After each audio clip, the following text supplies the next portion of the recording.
안녕하세요. 평생학교 시청자 여러분. 스포츠 약사 정상원입니다. 과거 성인병으로 불렸던 생활습관병은 살아온 삶의 방식과 관련하여 발생하는 질환을 통틀어 말합니다. 고혈압, 이상지질혈증, 제2형 당뇨병, 비만, 뇌졸중 등이 해당되고요. 흡연이나 음주, 약물 남용 등과 관련된 질환도 생활습관병에 포함이 됩니다. 이러한 질환들은 치료를 위해서는 무엇보다 생활습관을 바꾸는 것이 가장 중요한데요. 치료가 되지 않을 경우 생활습관병은 기저질환 또는 여러 원인과 어우러져 복합적으로 만성질환을 일으키게 되고 나아가 중증질환으로 이어질 수 있습니다. 따라서 이들 질환을 관리하여 적절한 혈압과 혈당, 콜레스테롤, 중성지방 수치를 유지하는 것은 뇌경색과 심근경색 발생 위험을 줄이는 중요한 방법입니다. 고혈압 환자는 체중 조절, 혈압을 높일 수 있는 알코올 섭취 제한 등 생활 습관을 교정해야 합니다. 또한 식사요법과 약물요법, 적절한 운동, 스트레스 관리 등이 중요한데요. 다만 고혈압이 있는 사람이 조심해야 할 운동이 있습니다. 고강도 운동과 무산소 운동이 있을 수 있을 것 같은데요. 일단 고강도 운동이라 하면 갑작스러운 혈압 상승을 유발할 수 있기 때문에 피해야 합니다. 그래서 적절한 중량의 운동을 하셔야 하고 특히나 최근 다이어트로 인터벌 트레이닝을 많이 추천하는 경우가 있는데 이 또한 고혈압이 있으신 분들은 피하셔야 합니다. 또 무산소 운동은 빠른 달리기, 또 폭발적인 움직임을 일으키는 운동 같은 경우 순간적인 혈압을 올릴 수 있기 때문에 조심하셔야 합니다. 그렇다면 고혈압에 도움이 되는 영양소에는 어떤 것들이 있을까요? 보통 칼륨이나 마그네슘, 오메가3 지방산을 추천을 드리는데요. 칼륨 같은 경우는 혈압 조절 자체에 도움을 주기도 하고요. 마그네슘은 근육뿐만 아니라 혈관 자체도 이완시키는 작용을 하기 때문에 혈압을 낮춘 데도 도움을 줍니다. 오메가3 지방산 같은 경우는 혈관 내에 있는 염증을 줄이는 데 도움을 주기 때문에 고혈압에 도움을 줄 수 있습니다. 다음은 당뇨인데요. 당뇨 환자의 경우에는 혈당 관리가 굉장히 중요합니다. 인슐린 민감성을 높여주는 근력 운동을 병행하는 것이 매우 좋습니다. 하지만 당뇨 환자가 운동 중 저혈당이 올 수 있기 때문에 꼭 대비할 수 있는 것이 필요한데요. 일반적으로 초콜릿이나 과일 주스 등을 옆에 비치하고 운동하는 것을 추천합니다. 당뇨 환자에게 추천하는 운동은 유산소 운동과 저항 운동이 있을 수 있을 것 같습니다. 유산소 운동에는 걷기, 수영, 자전거 타기 등 지속적인 유산소 운동을 통해서 혈당 조절을 하는 데 도움을 주고요. 무산소 운동, 저항 운동이라 할 수 있겠는데 가벼운 중량을 사용하는 근력 운동은 인슐린 민감성을 개선하는 데 도움이 됩니다. 특히나 하체 근육은 우리 몸에서 가장 큰 크기를 차지하고 있어서 이 근육을 키울 경우에 인슐린의 민감성을 크게 개선할 수 있습니다. 그래서 스쿼트나 계단 오르기 등이 도움이 되고요. 이때 말하는 운동 강도는 땀이 날 정도로 하셔야 의미가 있긴 합니다. 당뇨 환자에게 도움이 될 수 있는 영양소로는 비타민 D, 오메가3, 마그네슘, 크롬 등이 있습니다. 비타민 D 같은 경우는 당 대사에 중요한 역할을 하고요. 비타민 D 자체가 호르몬과 같이 작용을 하기 때문에 면역 체계를 강화하는 데도 도움을 줍니다. 오메가3는 앞서 혈압과 유사하게요. 몸 안의 염증을 줄임으로 또 도움을 주지만 인슐린 감수성에도 영향을 미치기 때문에 도움을 줄 수 있습니다. 마그네슘도 근육과 혈관의 이완뿐만 아니라 인슐린 기능을 도와주는 조효소로서 역할을 하기 때문에 혈당 조절에 도움을 줄 수 있고요.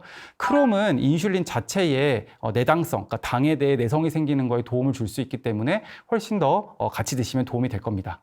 추가적으로 섬유질 섭취를 추천하는데요. 혈당 지수라는 용어가 있는데 어떤 음식이 내 몸 안에 들어왔을 때 순간적으로 혈당을 올리는 정도가 얼만큼 높은지를 판단하는 기준인데요.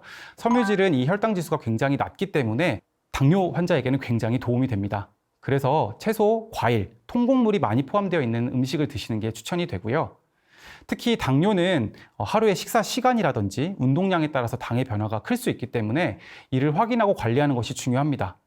또 골관절염과 골다공증이 있는 환자에게 또 도움이 되는 운동, 또 삼가해야 할 운동에 대해 말씀을 드리겠습니다. 골관절염과 골다공증이 있는 환자에게 도움이 되는 건 일단 가벼운 유산소 운동과 가벼운 저항 운동입니다. 가벼운 유산소 운동이라 함은 앞서 말씀드렸던 걷기나 수영, 자전거 타기 등이 있을 것 같고요. 가벼운 저항 운동이라고 하면 덤벨이나 바벨을 드는 것이 아니라 탄성이 있는 밴드를 이용해서 하는 근력 운동을 의미합니다. 뼈와 근육, 관절에 도움이 되는 것은 흔히 우리가 칼마디라고도 부르긴 하는데요. 칼슘과 마그네슘, 비타민 D를 추천합니다.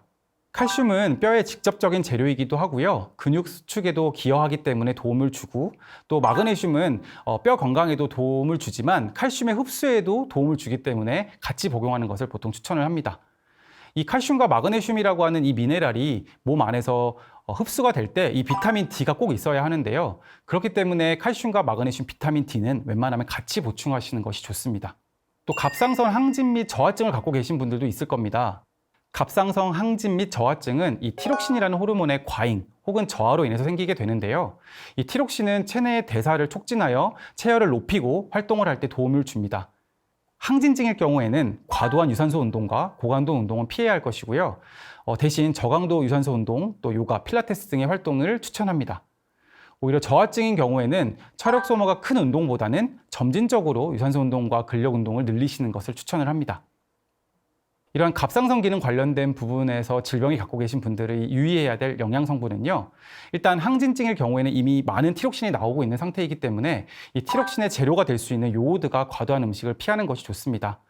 일반적으로 요오드는 해조류나 요오드 강화 소금 등에 포함되는 경우가 있는데요. 이를 유의하시는 게 필요할 것 같고요. 오히려 저하증 같은 경우는 글루텐이 함유된 식품을 피하는 것이 좋습니다. 글루텐이라고 하는 것은 일반적으로 밀가루에 많이 들어가 있는 경우가 많은데요. 이 밀가루에 들어가 있는 글루텐이 소장에 영향을 미치게 되고 이 소장에 영향을 미치게 됐을 경우에 저하증이신 분들은 티록신을 약물로 복용하게 되는데 이 약물의 흡수를 저해야 하기 때문에 좋지 않습니다. 생활습관병은 생활습관의 교정과 적절한 치료로 예방 가능합니다. 자신의 건강을 지키기 위해 꾸준한 노력이 필요한 건데요. 더불어 적절한 약물 복용도 매우 중요합니다. 이는 다양한 합병증 예방에도 도움이 되기 때문에 중요합니다. 하지만 한간에 잘못 알려진 음식이나 건강기능식품 등으로 약물을 대체하는 경우가 있는데요. 이는 오히려 만성질환을 악화시키기도 하니 각별한 주의가 필요합니다. 아직 약을 복용하지 않는다면 이러한 음식이나 건강기능식품 등이 도움이 될 수도 있겠으나 이미 질환으로 진단받은 경우라면 무엇보다도 병원에서 처방된 약을 꾸준히 복용하는 것이 최우선입니다. 온라인 등을 통해 얻은 정보에 기반한 건강보조식품에 의존해서 병원 처방약 복용을 미루거나 환자 임의로 섣불리 중단하는 것은 오히려 만성질환을 악화시킬 수 있습니다. 공통적으로 생활습관병을 포함한 만성질환이 있을 경우 도움이 되는 식단이 있습니다. 많이 들어보셨을 대쉬 식단과 지중해 식단입니다. 대쉬 식단은 이름으로는 고혈압 환자들을 위한 식단이란 이름이지만 모든 만성질환자들에게 도움이 되는 식단입니다. 과일, 채소와 생선을 더 많이 섭취하고 지방과 나트륨을 적게 섭취하도록 식단을 구성하는 것을 의미합니다. 생선을 섭취하는 것은 비만인 고혈압 환자의 혈압을 크게 낮추어주고 지질 대사를 개선하는 효과를 가지며 과일과 채소만 풍부한 식사 패턴에 비해서도 혈압 강화 효과가 뛰어납니다. 여기에 칼슘, 마그네슘 혹은 칼륨 등의 미네랄이나 비타민 영양제 형태로 추가 섭취할 경우 더 좋은 효과를 나타낼 가능성이 높습니다. 다음으로 장수식단이라고 불리는 지중해식은 지중해 인근 지역 국가들에서 발견되는 전통적인 식사 형태입니다. 주요한 식품 구성은 통곡류, 콩류, 견과류, 과일류, 채소류, 올리브유로 가장 큰 특징은 건강한 불포화 지방산인 올리브유를 통해 지방량을 많이 섭취하는 것에 있습니다. 지중해식은 많은 지방 섭취에도 불구하고 다수의 연구에서 심혈관 질환의 위험도를 감소시키는 비교적 일치된 결과를 보여주고 있어 만성 질환자들에게 추천됩니다. 또 생활습관 교정에서 중요한 측은 바로 운동입니다. 운동은 체중을 감소시켜 모든 만성질환의 위험성을 낮춰주고 관절 등의 부하를 줄여주기에 가장 중요하게 추천합니다.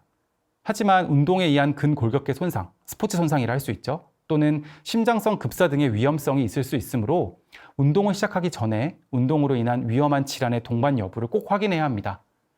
또 개인의 기호와 수행 능력, 운동의 종류, 강도 등 안전성을 고려하여 시행하는 것이 좋습니다. 운동의 효과는 열량의 소모를 통해서 나타나므로 전신 근육을 사용하고 일정 시간 이상을 유지하는 것이 효과적입니다. 숨을 천천히 쉬면서 하는 유산소 운동을 하는 것이 권장됩니다.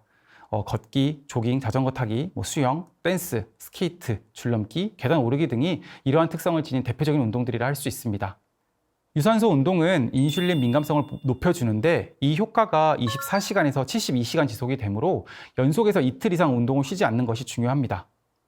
운동의 강도는 최대 심박수의 60에서 80% 정도로 권장을 하는데요. 최대 심박수를 계산하는 공식은 220에서 본인의 연령을 빼시면 됩니다.